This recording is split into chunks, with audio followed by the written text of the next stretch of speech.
ఆ రోజైనా బాబు గారు ఆ రూ. 1,00,000 ఇవ్వమటికి ఆ దినాలు దెబ్బలు చేసి ఇంట్లో ఉండకూడదన్నా కూడా శాంతులు అయి చేయించుకొని ఇంట్లోనే ఉన్నానండి నేనైతే. ఇప్పుడున్న ప్రభుత్వం మీకేం సాయం చేయలేదా? మాకేం చేయలేదండి. అంటే చంద్రబాబు గారే మీకు ఇంకా బాబు గారే ఇచ్చారండి.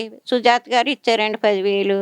ఆ గుడి తరపు నుంచి ఓ 10,000 పంపారండి. గురునాథం గారు 5,000 ఇచ్చారండి. అంతకుమించి ఇంక మాకు ఏ సాయం అంటే లేదండి. అప్పుడు జగన్ గారు ముఖ్యమంత్రిగా ఉన్నారు. ఆయన కావచ్చు, లేదంటే వైసీపీ ఇక్కడ ఉన్న ఎమ్మెల్యే కావచ్చు, ఎవరు సాయం చేయలేదమ్మా? సాయం చేయలేదండి. అందరూ వచ్చి చూసి వెళ్ళటం తప్పితే ఎవరూ సాయం చేయలేదండి. ఆ దేవస్థానం తరపున కాకర్ల హరిబాబు గారు 10,000 ఇచ్చారండి. గురునాథం గారు 5,000 ఇచ్చారు. పీతల సుజాత గారు 10,000 ఇచ్చారు. బాబు గారు రూ. 1,00,000 ఇచ్చారండి. ఉన్నామండి. వచ్చారమ్మా బాబు గారు మీ ఇంటికి? ఇంటికి రాలేదండి. అక్కడికి తీసుకెళ్ళారండి. మాట్లాడారా మీతో?